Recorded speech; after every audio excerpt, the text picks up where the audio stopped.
It's Thank you very much. Stephen actually called in sick from his own job, and I called him at home and said, I understand, but I don't care, because it's all about activating honesty this month. It's like, get in there and sing.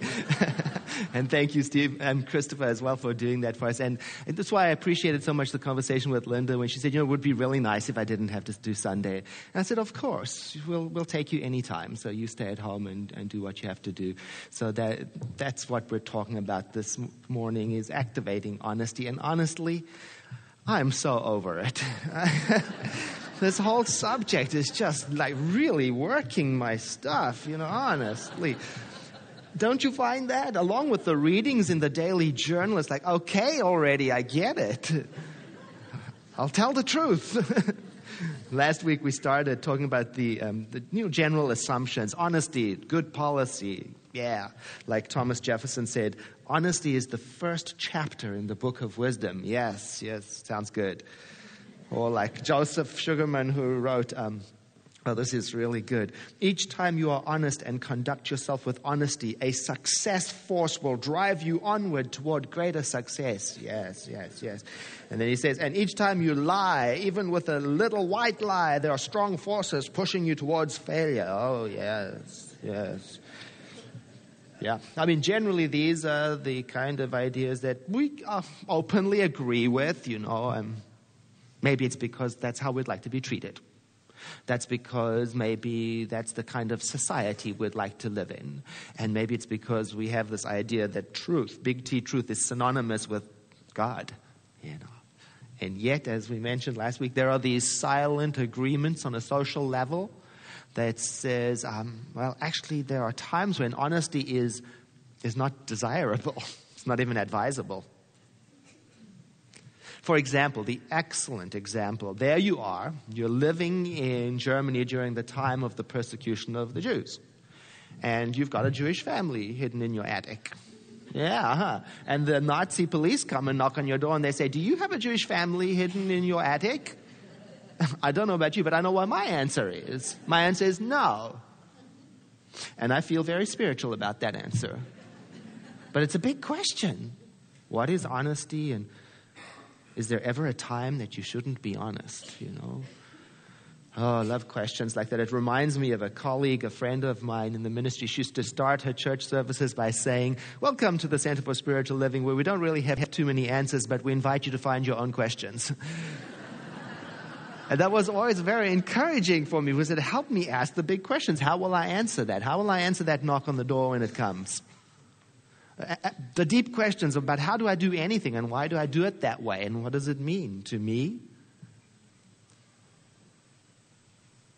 So I've been asking myself questions. Why would I ever want to withhold the truth?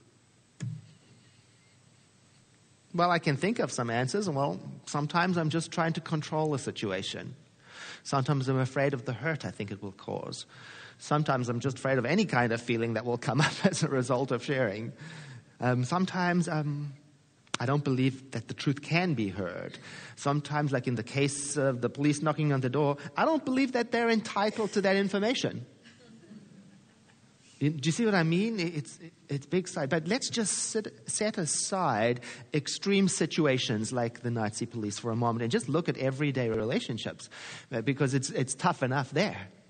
I'm guessing that I am like many people and that have this desire to have intimacy and closeness.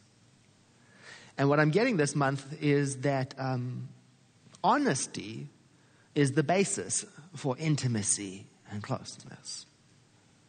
And so I'm starting to suspect that all of the places in my life where I talk myself into believing that there is a legitimate reason to withhold honesty in any kind of relationship with any kind of folk, and that is exactly the same place where I'm keeping intimacy and closeness at bay. For me, I'm noticing more transparency, more intimacy. Less transparency and honesty, more distance. I'm just noticing that. There is this author and psychologist, Dr. Stephen Harley, who writes about the important role of honesty and openness in marriage. And I think what he says about marriage is probably as true for all kinds of relationship.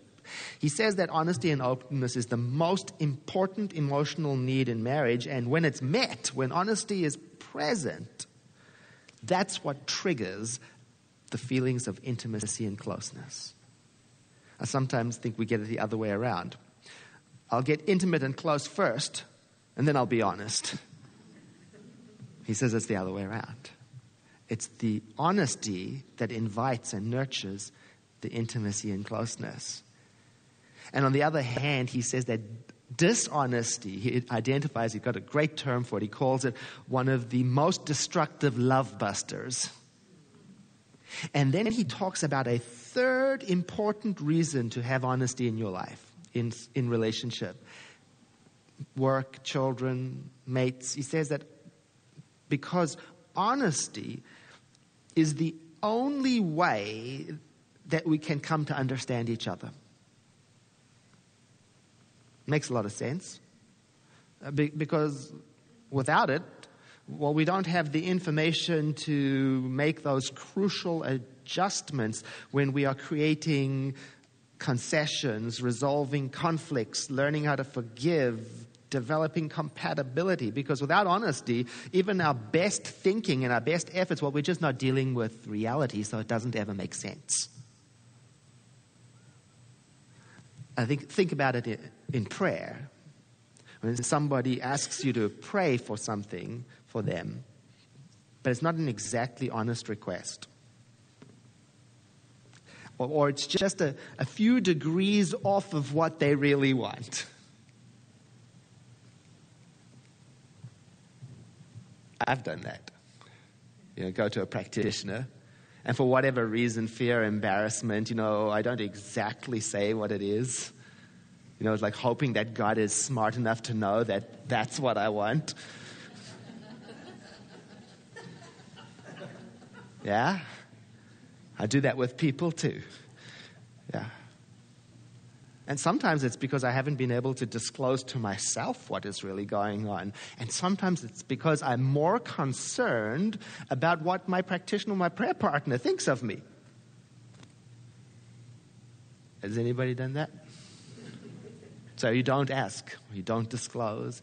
And I'm thinking maybe it has to do a little bit with my upbringing, because I grew up with a whole different idea about what it means to relate to people. I grew up understanding that the goal in relationship was to try and keep as many people happy as possible for as long as possible. And so the strategies that I had to develop to do that were, well, sometimes I had to deliberately misinform people about what was going on with me. Yes, I'm really happy to come to Christmas dinner with Uncle John. Or deliberately withhold information to avoid conflict, I was just trying to fulfill this expectation that I thought relationships were all about. Keep them happy. Don't upset anybody. The good Dr. Stephen Harley recommends a radical approach when it comes to marriage or any other relationship you want to apply it to. He says, in marriage, complete honesty. He says, reveal to your spouse as much information as you know about yourself, your thoughts, your feelings, your habits, your likes, your dislikes, your personal history, your daily activities, and your plans for the future. And I was like, whoa, okay, why does that make me so nervous? And why do I feel so excited at the same time? Well, I think nervous because I don't recommend that kind of approach if you're very unconscious. And when it comes to relationships, I go completely unconscious. So without spiritual wisdom, I'll be very careful. For me first, check your motives. Check my motives. And excited? Well, because, the possibility of that kind of transparent living, the freedom of being that open and seen and known. See, I don't